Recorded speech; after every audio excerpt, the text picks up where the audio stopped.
Her bir sözümüz, her bir amallarımızçı bular жазылып атат. Allah'ın aldında saqtalып атат. Ertege kıyamet günü tarazaga tartılат. Ertege barыбызга Allah Taala естетет. Мына sen жашооңда мына амалдарды кылгансың. Мына сөздөрдү айткансың. Мына жерлерге баргансың. Мына жерлерге акча сарптагансың. Кыскасы айтканда, yawma yatadhakkarul insanu ma sa'a. İnsan bu dünyada inne sa'a sa'i qanda iş hareket kılvasın esteyt ertege kıyamet günü. Fa amma man utiya kitabahu bi yamini fa yaqulu ha umqra'u kitabiya inni zanantu anni munaqin hisabiya fa huwa fi 'ishatin radiya fi cennetin 'aliya qutufuha daniya. Allah subhanahu ve taala ne de atat? Ertege kimden amal defteri bu dünyada yaşap, oşo bardıq amal defteringizde bir defterde olot. Defter degende mындай emес, amal defteri dep koyot. Oşogo bardıq oң жак сол жак болуп amalı oң жагынан берилсе, бул болсо топалоң чыгарат. Мына бактылуулук деген мына кубаныч деген, ийгилик деген ушу. Al ne de etken mına? Okugula menin kitabımda de etken. Faqra'u kitabiya. Menin kitabımda okuvaysın bana. Kança tavaf var eken okup koygula biyağı. Kança zikir var, kança Kur'an var, kança dua var, kança istiğfar var, kança salavat var. Kança kayrınduluk var. Okugula mına. İnni zanantu anni mulaqin hisabiya. Mende bekem işenim barlı. Erte kitap bar esep kitap bolot. Allah Taala mağa görsetet degen men yaqin bekem işenim barlı bu dünyada yaşap atkanımda. Mağa Allah aytkan ele, paygambarыбыз aytkan ele. Oşonduktan men işenet elem. Menin gümenim jok ele. Şegim jok ele. İşte ertege men kılgan amalım menen joluga turgan, kitabım koluma berile turgan, okuy turgan gün gelet. Allah Taala Kur'anda aytat: "İqra kitabak. Kafa bi nafsika al-yawm alayka hasiba." Kitabыңды oku. Bu dünyada kança ömür verdi Allah Taala. Oşol ömürdögü jazdırgan kitabыңды автору sensin. Başka jazdırgan emes, sen özüň jazdırgansın. Demek özüň жазган kitaptın автору olup oku. Iqra kitabak. Kafa bi nafsika al-yawm alayka hasiba. Sana bu жетиштүү бүгүn eseptegenge. Başka bir eseptin gereği yok. Moynuň alasın mı albaysın? Alam. Uşu işlerdi kılgansın, uşu işlerdi kılgansın, uşu işlerdi kılgansın. Bardığına. Tuğandar, kıyamat var.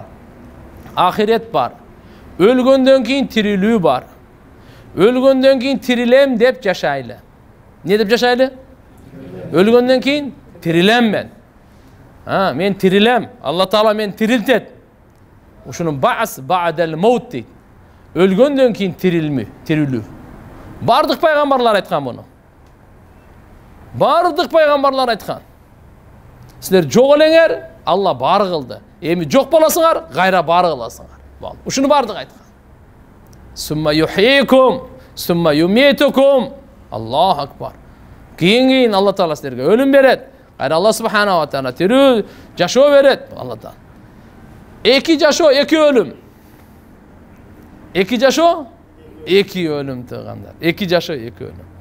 Jok elek, bar bolduk. Jok bolobuz, gayra bar bolobuz. Uşunu aytat eki jaşoo, eki ölüm. Jok elek, bar bolduk. Barыбыз, jok bolobuz, gayra bar bolobuz. Allah Taalaga kıyın emes da gayra tiriltүүчү. Şektenbeňizler. Tap-takır. Joktan bar kıla algan, bardı jok kılıp gayra bar kılıp koyup agam ne kıyın? Hiç kандай kıyın emes. Uşul жерде oturganдар mınaki. Kança göz, kança kulak, kança til, kança baş, kol. Uşlar bardığı jok elego 100 yıl murda. 100 yıl murda uşlardın bardığı jok elego. Anam bar kılıp koydu Allah Taala barını özünün kazınasından ne verdi? Atanın belinden. Bir tamçıdan barыбызды, mına bar kılıp koydu. Barыбыз hazır, gayra jok kılıp, gayra bar kılıp koyup Allah'a. Ne kıyın ağa? Biz hazır barыбыз. Bunu jok kılıp, bar kılıp Allah'a eç kanday kıyın jok. Oşun üçün tuğandar, biz ahiretke dayardanıp yaşayla. Kantep, Алла буйргандай, пайгамбарыбыз көрсөткөндөй. Пайгамбар саллаллаху алейхи ва саллям акыйкатты алып келген. Жаал хак. Акыйкат келген бизге. Ал Кур'ан акыйкат. Кур'анда Алла субхана ва таала biz emneden jaralganбыз, кантип жаралганбыз, эмне үчүн жаралганбыз, кайда бараттабыз, эмне болобуз, кийин кандай эмне күтүп атат, баарын айтып койгон. Ошон үчүн иншалла ушу Кур'ан түшкөн шаардабыз. Кур'ан түшкөн шаардабыз. Пайгамбарыбыз Мухаммад алейхиссаламга түшкөн эле, пайгамбарыбыз туулган шаардабыз, чоңойгон шаардабыз, Кур'анды жеткирген ушул шаардабыз. Баладул амин. Аман шаары бул. Бұл аман, Алла Таала бұны амандығын, Алла амандығын кепилге алған. Бұны амандығын Алла Субханаху ва Таала қамсыздығын қылып қойған, қамсыздап қойған амандығы. Алам жаралғандан жоқ болғанға чейін аман ол жер. Хадал баладил амин. Алла Таала өзі ант ішкен. Бүгінгі Құда қаласа сабағымыз мақамы Ибрахим. Geçen multazam öttük böyle. Ya. Rukn-ı Yemani ötkönбүз, ha? Andan buradan gele Hajarul Aswad'le. Unutkan jokpuz bu? Mına terminlerdi bilip olaylı. Hajarul Aswad degende Müslüman katarı düşünüş gerek. Karataş. Kaaba degende mınday düşünük boluş gerek, представление boluş gerek. Kaaba degen, ova. Rukn-ı Yemani de düşünüp atam, bilip atam. Zamzam ne? Bilemen. Zamzam bu tamak emes, bu içe turgan su. Safa Marwa sırası düşünüşüm gerek demen. Bu tö aşı emesde Safa Marwa. Düşündüm. Mına kutumuşunday makamı İbrahim. İbrahim peygamber İbrahim aleyhisselam'ın makamı. Makamı degen putunun yiyisi, ordu degen söz. İbrahim peygamberden putunun ordu. İbrahim peygamberler İbrahim peygamberdi jöötler talaşat. Jööt bolgon. Bizden peygamber. Hristiyanlar talaşat. Hristiyan bolgon. Bizden peygamber. Müşrikler talaşat. Yok. İbrahim peygamber müşrik bolgon. Astagfirullah. Ergemine tanı. Sen peygamberlerin atası bolgon da. Allah Teala aytat. Ma kana İbrahim Yahudiyev ve la Nasraniyev velakin kana hanifa muslima ve ma kana minel müşrikin. İbrahim jööte mesele. Hristiyandağı mesele. Kana hanifa muslim. Müslüman bolçu bol. Hanif degen, iyilbegen, qıyşayvagan, tüp-tüzde aytat hanif dep koyar. Ve ma kana minel müşrikin, müşriklerden dağı mes bolçu bol. İbrahim peygamber Müslüman bolçu. Mına İbrahim peygamber kurgan. Mına İbrahim peygamber kurgan. Ve idyarfa İbrahimun qavaitnal beyt ve İsmailu Rabbana taqabbal minna innaka entes samiyul alim. Bugünkü savak makamı İbrahim jana Kaaba.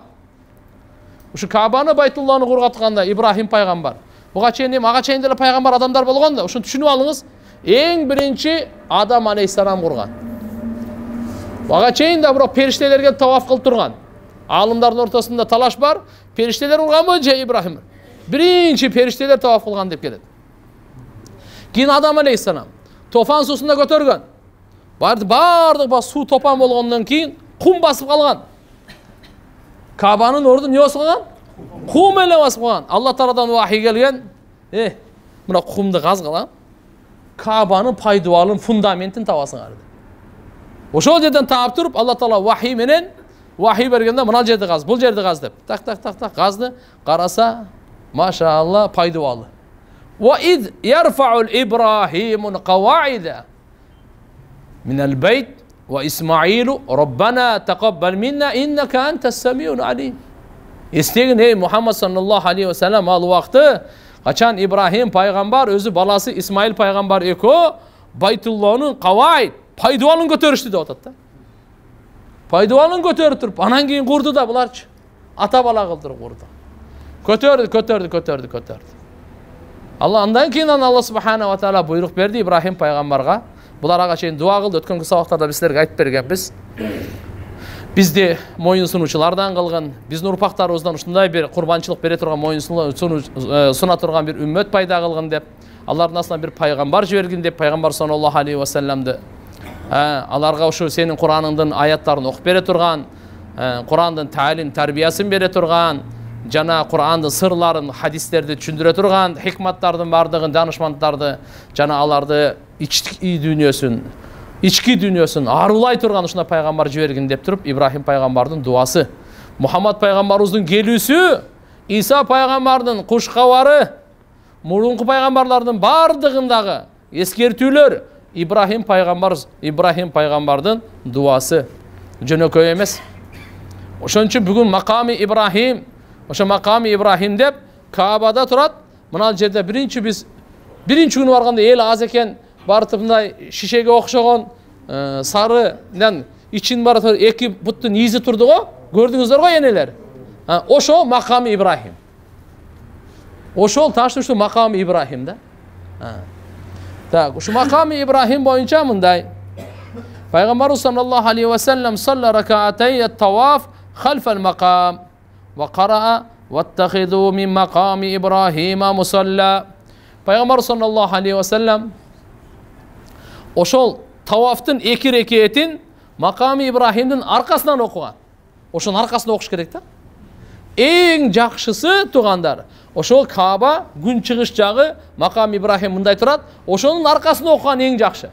Бирок эгер аерде адамдар көп болуп окуганга мүмкүнчүлүк болбосо, тиякта деле бул жагында деле харамдын кайсы жеринде окусаңыз деле боло берет. Ошо тавафтын эки рекетин. Макулбу? Ана ушул жерде Алла субхана ва таала Кур'ан-ы Каримин окуду пайгамбарыбыз: "Ваттахиду" силер мин макам Ибрахима мусалла, маками Ибрахимди намаз окуй турган жай кылып кармап алгыла. Ошону кармап тутунгула деген сөз. Так. Инна дуа юстажабу халфал макам. Ошонун аркасында, макам Ибрахимдин аркасында дуа кабыл болот дейт. Дуа кабыл болот. Bir rivayette Peygamberimiz mınday degen: "Man salla halfal maqam rak'atayn, gufira lahu ma taqaddama min dambi ve ma ta'akhkhar ve hushira yawman qiyama min al-aminin." Zakarahu al-Qadi İyad fi şifa. Mınday deyt. Kimde kim ошол маками Ибрахимдин аркасында намаз окуса, аны мурунку кийинки күнөлөр кечирилет дейт. Жана ал кыямат күнү аман тапкан адамдардын катарына кошулат дейт. Kıyamet günü kimlerin katarına koşulat gen? Allahu Akbar. Mınaki. Allah'ın azabından, kıyametin korkunuçundan, şermendeçiliğinden, korduğundan, baktısızlığından aman bol.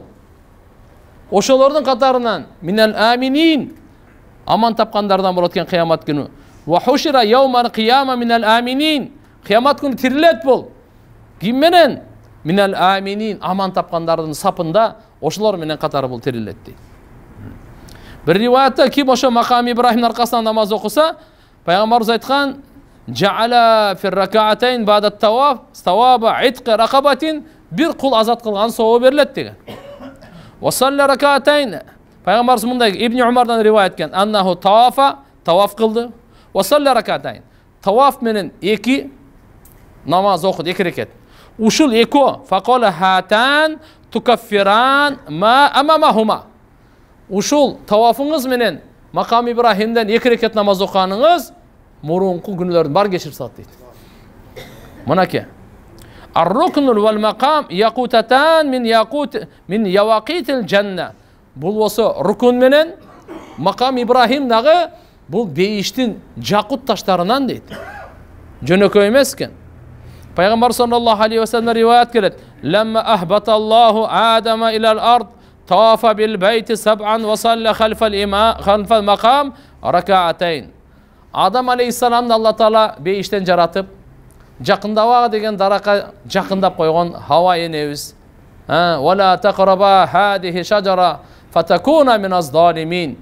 Zalimlardan bolup kalasыңар. Bardığın jegile, paydalangıla, rahattangıla. Bira uşu daraka jakındabaga dediler. Jakındap koyuştu, şaytandan azgırığı oldu. Andan keyin Allah'ın buyruğu oldu da. Ehbetu ba'dukum li ba'din adu, em jerbetine düşkülü. Biri-biriңерге düşman bolun. Qanday biri-biriңерге? Adam balasına düşman şeytan, şeytanın düşmanı adam, je adamın gebirine düşman, iki rivayatta teң. Düşkülü dedi. Oşo Adam aleyhissalamды Allah Taala düşürgöndө jerge Baytullah'a düşüp 7 jolu tawaf kılgan eken. Tawafa bil bayt sab'an, adama tawaf tegereniptir 7 jolu. Kança jolu? 7 жолу тегереndi мынакей. Wa salla khalfal maqam, o'sha maqamdın arkasına 2 rekat namaz okudu, rakatayn. Summa qol, andan keyin duo qildi, bunday duo qildi. Allohumma innaka ta'lamu sirri va alaniyati faqbal ma'zirati. Ya Allah, sen bilesin. Menin sırımdı dağı, aşkeremdi dağı. Oşonduktan menin üzürümdü qabul qılgın. Menin üzürümdü qabul qılgın. Wa ta'lamu hajati fa'atini suali. Sen menin qajetimdi da bilesin. Oşonduktan menin tilegimdi ırologun, mağa bergin degen. Wa ta'lamu ma fi nafsi ve fi rivayetin ma indi faghfir li zunubi. Sen ya Allah menin nafsimdagi, men janımды bilesin. Mende qanday günahlarım var, oşonu bilesin. Oşolu geçirgeyin. Faghfir li zunubi, günahlarımды geçirgeyin. Allahumma inni as'aluka imanan yubashiru qalbi. Ya Allah, men senden uşunda iman sorayım. Жүрөгүмө ушундай бекемделген, орундалган, жармашып калган ушундай. Ажырабай тургандай болуп бекем жармашып калган. Ушундай иман сура. Пайгамбарыбыз дуаларына кирет: "Я Allah, иман бер. Кайра алып албай турган, куфурга кетип калбай турган" деген. Так, "Ва яқинан садиқан", бекем ишеним бер. Hatta a'lama, bile turgan bolоюн. Annahu la yusibuni illa ma katabtali. Men ушундай Алла Тааладан яқин сураңыз. Биринчи иман сурайлы, жүрөгүбүзгө орноп калган. Не сурайлы? Ya Allah, жүрөгүбүзгө орногон иман бер депчи. Ажырабай турган иман берди. Экинчи, ушундай чын бекем ишеним бер. Эмне деп? Ушу мен бардык ишти биле турган болоюн, сен жазганын гана болот. Мага эмне гана жетпесин, сенин жазганын гана жетет. Кыжалатчылык болсун, курсанчылык болсун, өмүр, ден соолук, ырыскы, бала чака эмне гана болсун, туган Алла бизге жазган гана жетет да. Ушундай ишеним бер, мен ар бир нерсени сенен гана болот деген ишенимде болоюн. Сенден гана жетет деген ишенимде болоюн. Куранда Алла Таала мындай дейт: "Ва ма бикум мин ни'матин фа миналлах". Сиздерге кандай гана немат жетпесин, бул Алладан дейт. Кимден экен? Кулак өзүнчө немат, угуусу өзүнчө немат.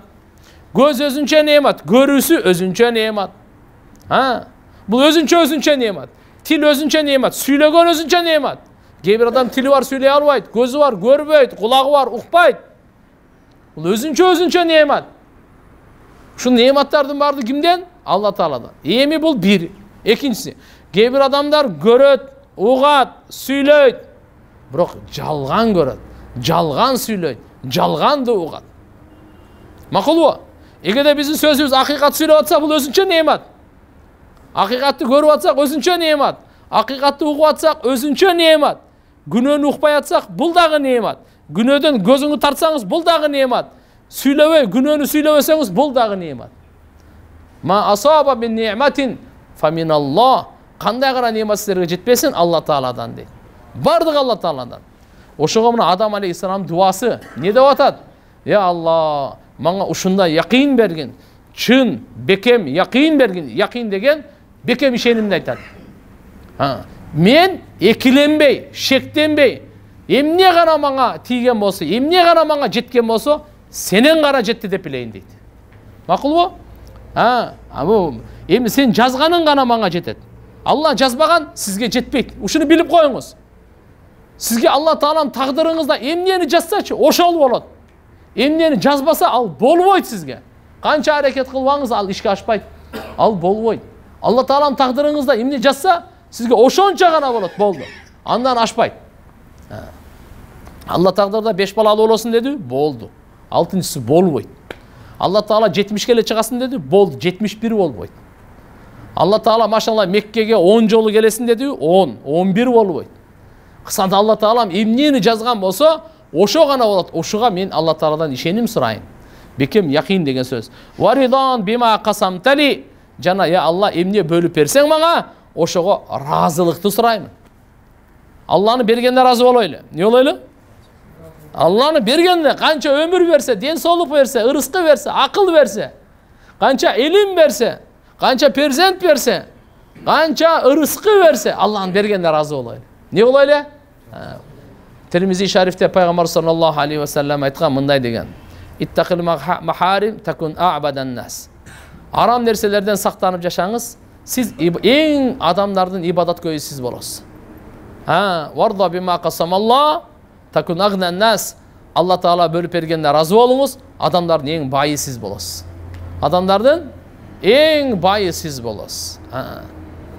Ва ахсин иля жарик такун муслиман. Такун муъминан. Сен кошунаңа жакшы мамиле кылып жүргүн, кошунаңа мамиле жакшы кылгын, сен чыныгы мусулман болосуң дейт. Чыныгы момун болосуң дейт. Ва ахибба линнас ма тухиббу ли нафсик такун муслиман. Адамдарга бардыгына өзүңүзгө жакшы көргөн нерсени жакшы көрүңүз, аларга чыныгы мусулман болосуң дейт. Ва ла туксирид дихк фа инна касрата дихк тумитил калб. Көп күлө бербе, каткырып эле. Анткени көп күлгөн жүрөктү өлтүрөт деген. Так. Эми келиңиз тугандар. Не деп атат мына Адам алейхисаламдын дуасы? Бир риваятта варидо бима кадайта алейя. Я Алла, мага эмне чечим берсең, мен тагдырыма эмнени жазып чечим чыгарган болсоң, ошого разы болоюн, ошого разычылыкты бергин деген дуа экен мына.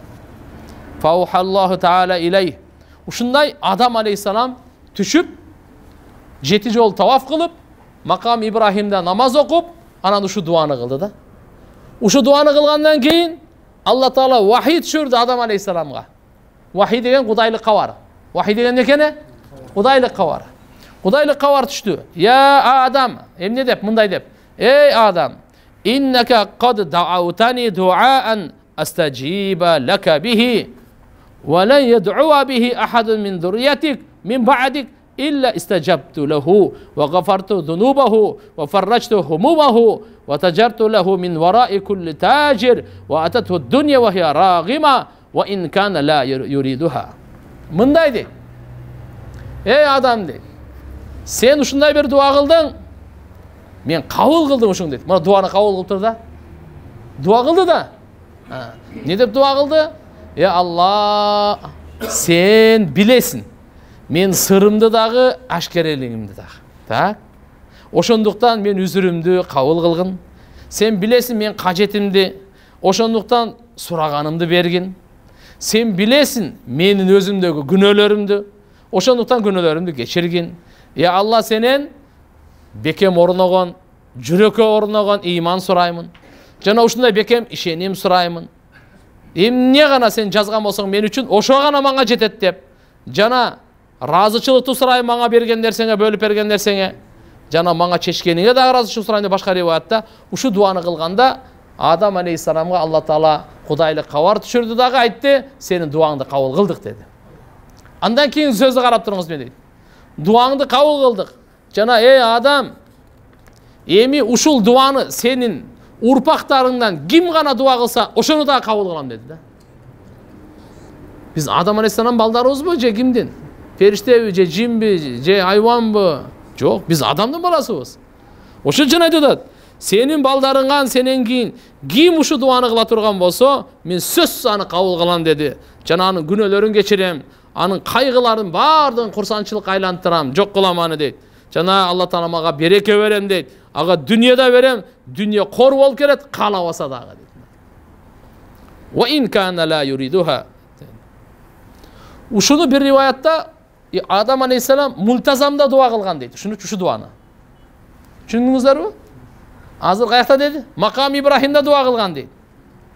А бир риваятта мына келип атат, мультазам, кече айтканбыз, мультазам каерде экен. Мультазам каерде эле, эшиктин экөөнүн ортосунда. Ошол жерде дуа кылган. Бул эч кандай таарус эмес, мурда бул жакын болгон, ошон үчүн ошондой экөөнүн ортосунда болор. Мейли. Bir Hazret Mujahid rahmetullahi aleyhi aytat. Anna Rasulullah sallallahu aleyhi ve sellem kana ahidan bi yadi Umar. Bir jolu Peygamber sallallahu aleyhi ve sellem Umar razıyallahu anh'ın kolundan karmap baratты. Falamma intaha ilal makam İbrahim canına jetkende adamlar aytıştı. Hada makami abina İbrahim. Uşul bizdin ata bababız İbrahim peygamberden makamı uşuğu dep suradı ele. Faqala lahumun nebi sallallahu aleyhi ve sellem naam. Peygamber cevap verdi. Ova uşul sizlerden ata babalarыңар, ata baba İbrahim peygamberden uşul makamı jayı uşul dedi. Ошонда Умар разияллаху айтты: "Афала наттахидуху мусалла?" О Аллахтын элчиси, биз ушуну намаз окуй турган жай кылып албайлыбы дегенде, фа анзаналлаху таала ваттахиду мин мақами Ибрахима мусалла. Алла Таала ошондо аят түшүрдү, ушул аятты. Силер мақами Ибрахимди намаз окуй турган жай кылып алгыла деди да. Бул да Хазирет Умардын сунушу болгон. Бирөөсү ушул. Сунушу болгон бул кишинин. Жөнөкөй эмес да, Ибрахим буну ким сунуштап атат? Умар радияллаху анху сунуштап атат. Мынакей туугандар, демек мақами Ибрахим ушундай касиеттүү, Кур'ан-ы Каримде айтылган, Пайгамбар саллаллаху алейхи ва саллям маани берген. Андан кийин бардык сахабалар ушу күнгө чейин мусулмандардын бардык аркасында намаз окуп, мақами Ибрахимде дуа кабыл болушлугу өзүнчө кеп. Мақами Ибрахимде Адам алейхиссаламдын дуасын уктуңуздар. Андан кийин Алла Тааланын уадасын да уктуңуздар. Сен урпаңан ким ушер келип ушу дуа кыла турган болсо бардыгын кабыл кылабыз деп кетип атат. Бул Кур'ан-ы Каримде мынакей мақами Ибрахим. Бул да бир жерде келет да, мындай дейт да. Фихи аятум байинат. Жок. Инна аввала байтин вуди'a лин-нас лаллади би Бакката мубарака ва худа лил аламин. Фихи аятум байинат. Аятым bayinat мақами Ибрахим. Мынакей мақами Ибрахимдин өзү ушу сөз мақами Ибрахим деп ушундай Кур'ан-ы Каримде айтылат да. Да. Эми фи фадлил Кааба, Каабанын фазилети боюнча. Буга чейин азыр айттык, кайсын айттык? Хажарул Асвад кетти, Рукун Йемени кетти, Мултазам кетти, андан кийин эмне кетти? Мақами Ибрахим кетти. Эми Каабанын Жа'аналлахул Каабатал байтал харама қияман линнас. Маида сүрөсү 97 аят. Алла Таала Кааба Байтуллахны ыйык байтты, ыйык уюнчу қияман линнас, адамдардын жашоосун тургузуу үчүн кылып койгон. Адамдардын жашоосунун оңолуусу, туруусу, бактылуу болуусу барды ушун үчүн Алла Таала мына Байтуллахны кылган да. Так, бунун мааниси мындай экен. قواما لهم في أمر دينهم ودنياهم فلا يزال في الأرض دين ما حجت وعندها المعاش والمكاسب وزاد المعاد وبركة العباد من الزهاد والعباد. Тугандар, мына Каабаны, Байтуллахны Алла Таала ушул ыйык уюн Каабаны адамдардын жашоосун оңолуусу үчүн ушун жаратыптыр да. Шайтандабасын деп жараттыр ушуну. Айвандап кетпесин, шайтандап кетпесин. Адамдай болуп калгысы келсе, мына кыяман линнас дедим. Бүт адамдарга пайдалуу кылып, жашоосунда. Эмне керек жашоосунда? Ырыскы, кесип, бакыт, рахат, так, оңолуу, абал жакшы болсун, курсанчылык болсун. Бардыгына ушу Каабаны ушу себеп кылып койгон экен Алла Таала. Ахиретке даярдык бардыгын. Ахиреттин азыгы ушул жерде. Инна аввала байтин вуди'a лин-нас лаллади би Бакката мубаракан. Эстегенде Меккенин канча атын айттык эле өткөндө? Мекке. Так, экинчиси эле Бакка. Андан кийин эмне деди эле? Уммул Кура. Аты эмне экен? Уммул Кура деп коет. Уммул Кура, деген эне. Бүткүл дүйнөдөгү шаарлардын, кыштактардын, айылдардын энеси, меркези, негизи ушул жер. Борбору, ордосу ушул жер. Уммул Кура. Ушул жерден амандык тарайт. Ушул жерден береке тарайт. Ушул жерден хидаят тарайт. Түшүнүктүбү? Бардыгын Алла субхана ва таала. Уммул Кура. Андан кийин эмне деп айттык эле? Баладул амин. Бунун аты эмне экен? Вал балад амин. Мейли. Мына жерде Бакка деген айтып атат Алла Таала. Меккенин экинчи аты Бакка деген менен. Эң биринчи адамдарга коюлган үй бул Бакка шаарында мубаракан. Мубаракта береке деген эмне? Касирул хайр. Жакшылыктын көбүн береке деп коет. Бул бир. Экинчиси болсо худалил аламин. Алла мына иншалла мен бай болоюн, садака берем, мечит салам, медресе салам деп. Салбай өтүп кетсеңиз дагы салган сообун аласыз. Алла жоомарт, берем десе ким сурайт анан? Ким сурайт анан? Allah'ın қазынасы түгенген емес, түгенбейді дағы. Құдіреті чексіз, қазынасы чексіз, ilimi чексіз. La intiha. Niyet бар ма туғандар? Зорғылы сөйлейсіңдер ғой.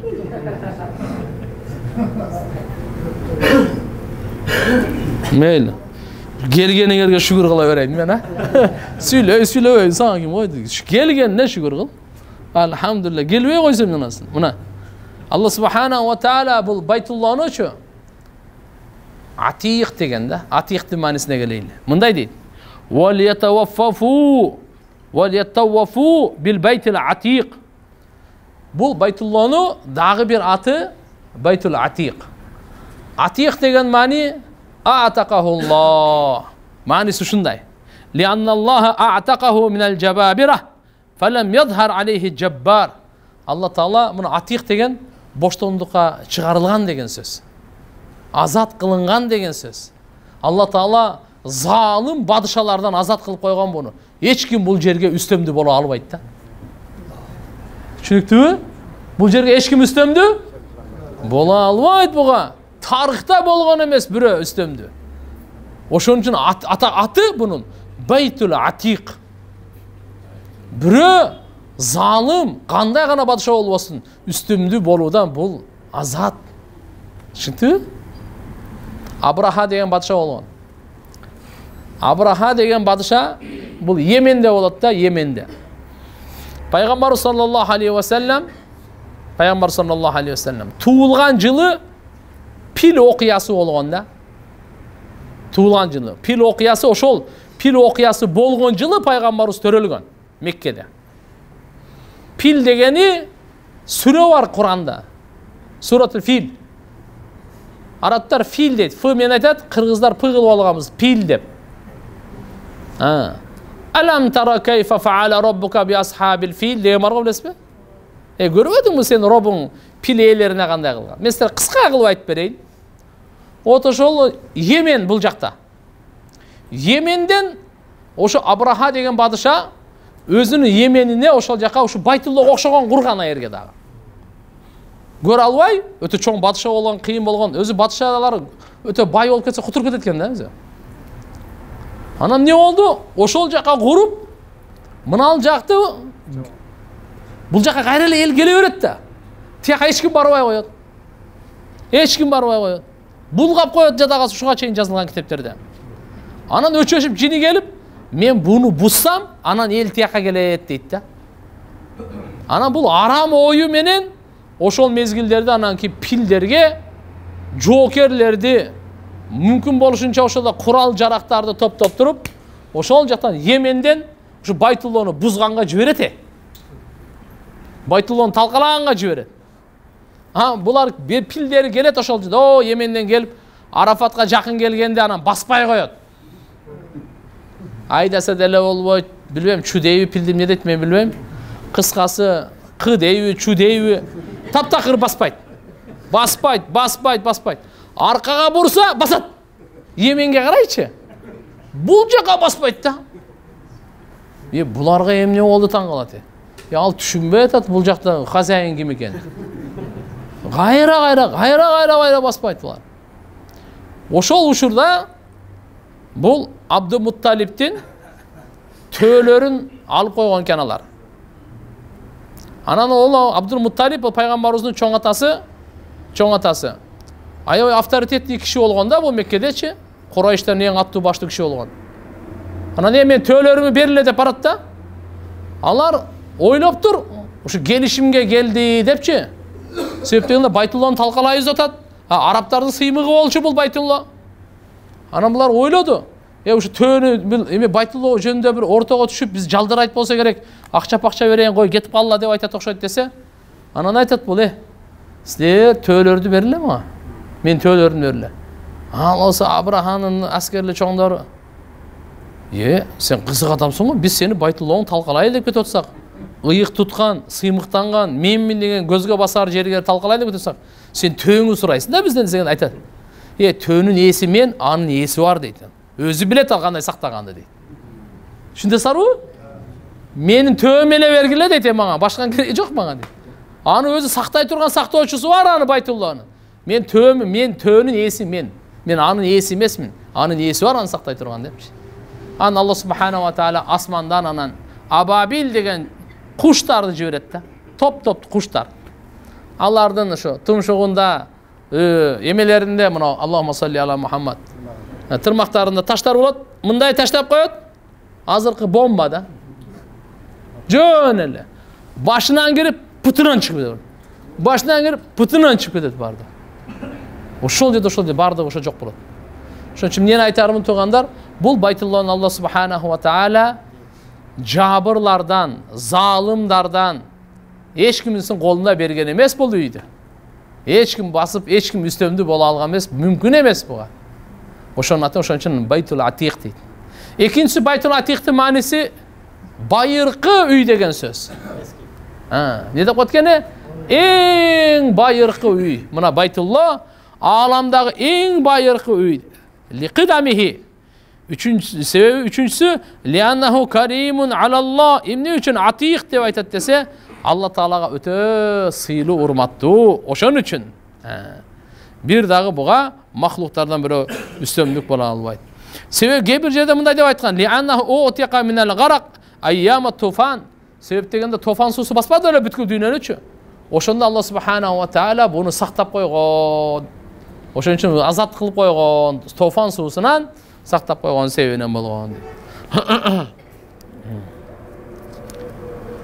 Айяш ибн Аби Рабиа радıyallahu anhu'dan rivayet Peygamber sallallahu aleyhi ve sellem aytat: "La tazalu hadihi'l ummatu bi khayrin ma addabu hadihi'l hurma hatta ta'zimiha." Yani el-Ka'be ve'l haram. Fa iza dayya'u zalik halaku. Rawahu İbn Majah. Peygamber sallallahu aleyhi ve sellem mындай деп айтат: "Ушул ümmet, ушул Байтулла Каабаны тазим этип, урматтап, сыйлап, улуктап келе бере турган болсо, жакшылыкта боло берет. Качан ушунун урматтаган, сыйлаганды таштай турган болсо, ошондо жок болушат деген экен. Ошондо жок болушат деген экен. İbn Abbas radıyallahu anh'dan rivayet var. İnna Allah Teala veccaha safina ila Mekke'til muşarrafa. Nuh paygambardın şu topan suusunda kemesin Allah Teala uşu бүткүл dünya su болуп калганда. Анан Allah Teala багыт берген экен кемеге Байтуллага. Байтуллага келип 40 күн таваф кылдыр. Адам алейхиссалам таваф кылды, ал бүттү. Периштелердин тавафы бүттү. Эми ким таваф кылды де? Ана. Ошо Байтулла Каабаны 40 gün tavaf kılgan. 40 gün. Fadarat bil beyt 40 yevman. Thumma veccahaha ilal Cudi. Fastaqarrat. Ravahu İbnül Cavzi. Mana keyin anan Cudi degen toğga Araratqa oşol жерде анан keyin токтоп ошол жактан жайгашкан. İbn Cavzi ушундай деп айтып атат. Abu Said Hudri radıyallahu anh rivayet var. Peygamber sallallahu aleyhi ve sellem aytat: "La yuhaccannal beyte وَلْيُعْتَمَرَنَّ بَعْدَ خُرُوجِ يَاجُوجُ وَمَاجُوجُ." Ravahul Bukhari. İmam Bukhari rahmetullahi aleyh keltirген hadiste Peygamber sallallahu aleyhi ve sellem aytat: "Yajuj Majuj çıkkandan keyin dele Baytullah'a acılık men umra bolup öğretken." Yajuj Majuj'tu bilesizlermi? Bul mындай. Kıyamattın çoğun belgileri var. Algaysı Dajjal gelet. Dajjal'di İsa peygamber öldürет. İsa peygamber gelet. İsa peygamber düşet. Andan keyin İsa peygamber gelip turup бүткүл alamga adilеттүүлүктү орноткондо, Kur'andын өкүмдөрүн жүргүзгөндө Yajuj Majuj чыгат. Айтып атканда Yajuj Majuj.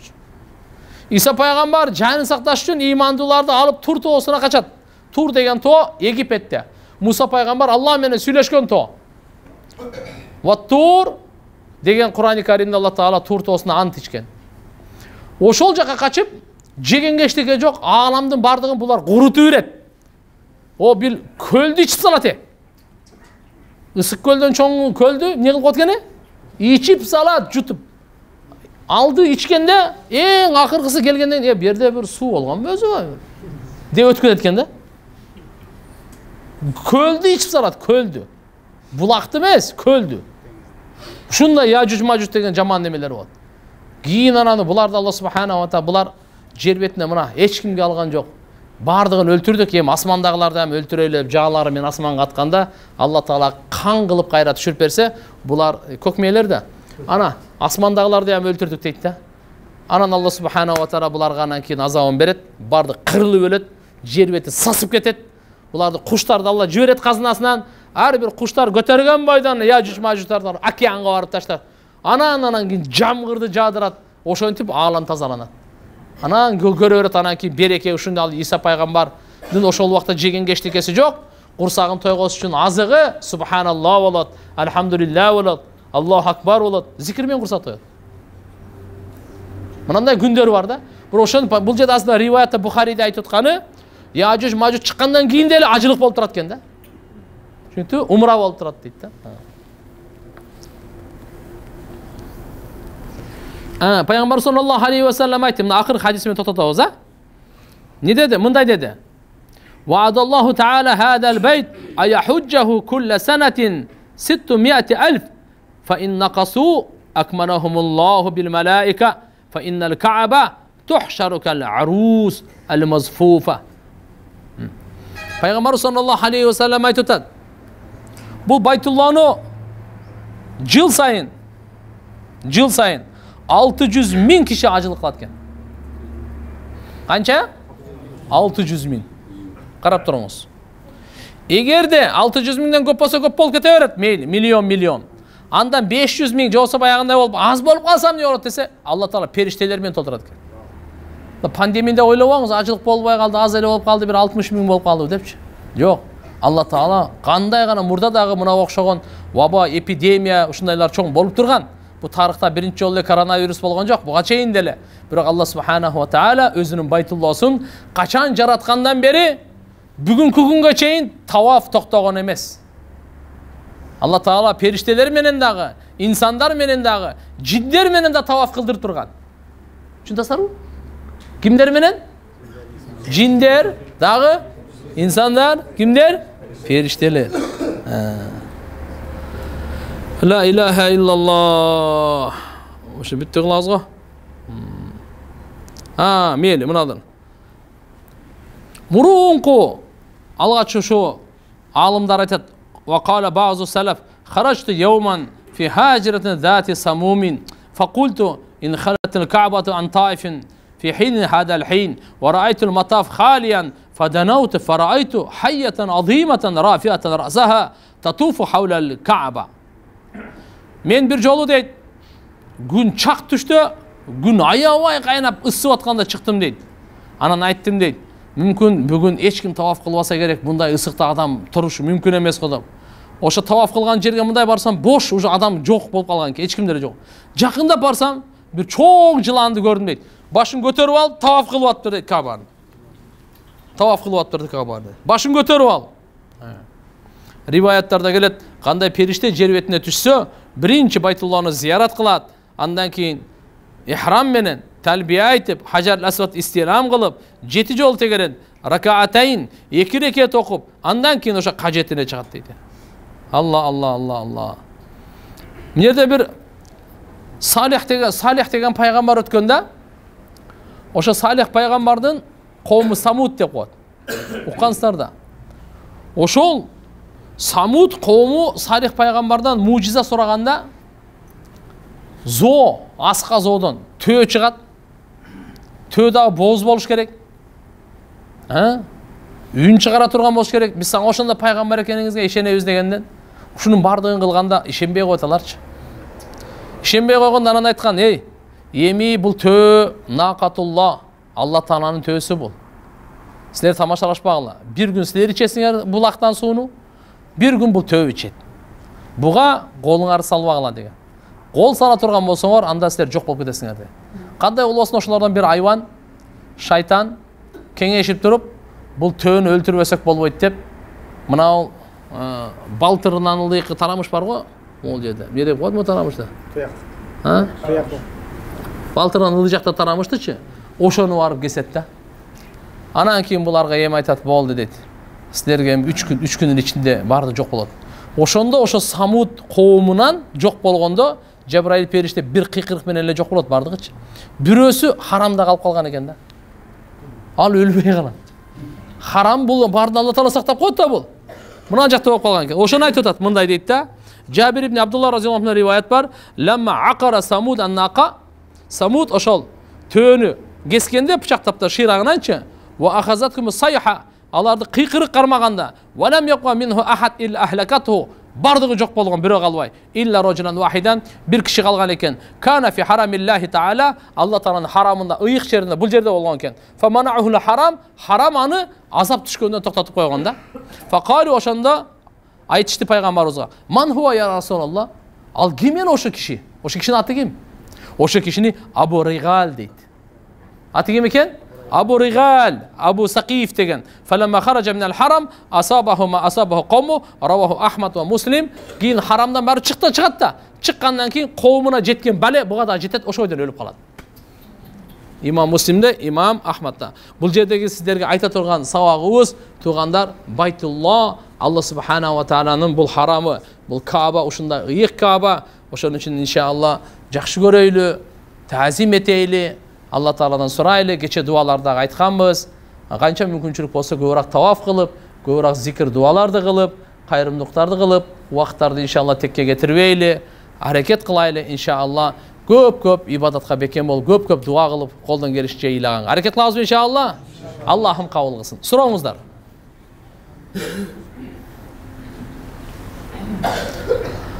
Сурооңуздар болсо бериңиздер. Канча болсат? 8 Allah. Bir saat oldu mu? Boldu mu? Ustaz umra kılbastan da birinci kavatla düşüşün bayla alıp onlara buradan çamçacak mı? Ha, boldu bayt. Жүрөгі қараят. Сурон түшүнүңүздөр бу? Умра кылбай эле бул жерден ихрам байлап алып, ушу биринчи этажга түшүп алайын деп ошондой кичине алдап койсо болобу деп атат да. Мен айтып атам, жүрөгү караят деп атам. Жо биз ушундай кылышат. Bir суроо баарыбыз угуп алдык. Өткөндө деле айттык эле, бирок анча-мынчалар жок эле, алар да угуп алсын да. Экинчи суроо дагы. Азыр. Я. Аялдарга бемарал кире бересиңер силер. Себеби эркектер мындай кийим менен кире албайт да. Ал ихрам болуш керек. Ошон үчүн алдап атышат. А силер жөн учукпай эле кирип кете бер. Alhamdulillah. Күчтүн жетишинче. Караңыздар, бир күндө күчтүн жетишинче. Ден соолук жакшыбы? Кыла бериңиз. 7 жол тегерендиңизби? 2 рекет намаз окуп дем алыңыз, замзам ичиңиз, путуголду жайыңыз. Кичине аялдар өзүнчө окуй турган жери бар, көрүп атасыздар. Ошол жакта жай намаз алып кичине отуруңуз, Куранды окуп, карап, кайра жаап, я Алла, ушу окуйм Кудай кааласа деп убада бериң. Үйрөт, жеңил кыл деп дуа кылып сураңыз. Каабаны карап кичине отуруңуз, замдандан баягы муздагы ысыгын көрсөткөн менен аралаштырып туруп ичиңиз. Анан шашылбай карап туруп, да күч барбы? Акырын тегерениңиз. 2-3 күр баскандан кийин чарчап калсаңыз, ошол жерде отуруп эле шашылбай, намаз болуп калды, намаз окуп кайра тегерене бериң. Бирок 7 кылышыңыз керек да. Анан кээде мындай болуп калат. 2 кылдымбы, 3 кылдымбы деп шектенип каласыз. 4бү же 5бү деп каласыз. Бул намаздыкындай эле кетет, азын аласыз. Эгерде шектенип калсаңыз, кайсынысын аласыз? Азын аласыз. Бол, а? Кээде такбир айтып калганда бирактан эле уюп коёт да, көбүнчө аялдарчы. Ошол кайерден эчтеке эмес, Каабанын ичинде любой жерде уюсаңыз кете берет. жол эле четке чейин. Жо асфальт жокто бул жактан болбой алат bizde. Булардыкы боло берет экен, bizde болбой алат. Эмеде биздикичи Сафа Марвадан өтүп туруп, чачтандырабыз го. Чачтандырып бүтүп, кайра кирип дагы жеп жол айдап, Сафа Марвадан чачтандырыш. Жок. Умра кылгандабы? Умра кылганды жакшы угуп алгыла. Танейимга бардың, Айша мечитине бардыңыз, а? Лаббайк айттыңарбы? Келдиңер. Келип туруп Байтуллага 7 жолу кылдыңар, 2 рекет окудуңар, замзам ичтиңер, Сафа Марва кылып туруп чыктыңар да, чачты алдырдыңар. Ал туруп кайра кирдиңер. 7 жол таваф кылдыңар, а? Болду. Сафа Марваңар бүткөн. Умрадан чыктыңар деген сөз. Ошо кийимен айлана бериң. Бияка келбей элечи. А бул уже алдаганга кирбейт бул. Түшүндүңбү? Бияка келип, мындай кийинип, анан эртеси күнү алдаганга кирет ал. La ilahe illallah. Aha. Umra бүткөндөн кийин келип, анан кийимди отуруп чачып алдырып. Не болуп калса? Умуралык бүткөндөн кийин үйгө келип бана кийимди бай алмаштырып бана чачты алдырып жүрөт. Чачты албастан туруп биринчи кийинип алдыңызбы?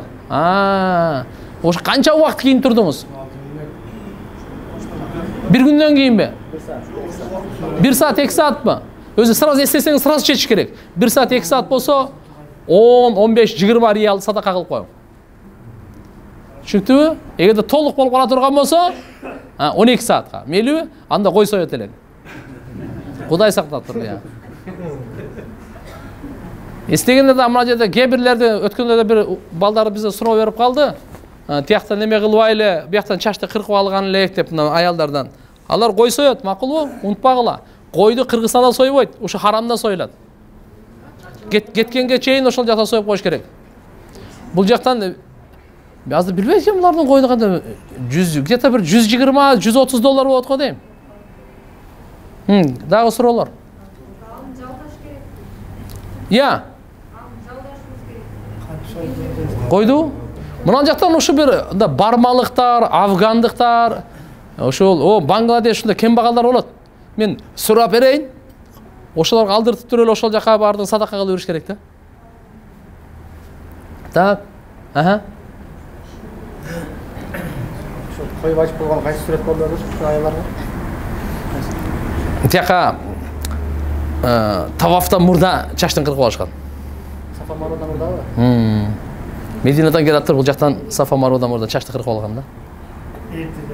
Эртерээк кылган, Анда машаалла суроо жок. Кудайга шүгүр жамаат бардыгы алым. Чындап, качандан бери айтып атабыз туурабы? Я. Чачты кырпай туруп, кайра тавап кылса болобу? Же кыркып бүткөндөн кийин кайра тавап. Чыкпайбы? Боло берет. İçinden çıkpay эле таваф кыла берсеңер боло берет. Чачты алдырганды мисалы кечиктирип атасыңар да туурабы? Эчтеке эмес. Чачты албай жүргөнгө чейин этиаттык тест алышат экенбиз. Жүрөт деп айтып койчу. Чейин каванын ичинде жүрүшөт да. Чыккандан кийин сразу алыңыздар да. Кыскасы чачты алгандан кийин анан сизге кийингенге, атыр себингенге, тырмак алганга жана башка уруксат болот. Башты, бетти жапканга, Кыргандыктар абзелинде айтып берсеңиз, абзелин айтып берсеңиз. Кырган абзел албетте, кыскартканга караганда. Кыргандарга пайгамбар 3 жолдо берген. Умра кылганда ремендерде тигилиш болуш керекпи? Эчтеке болбойт ал.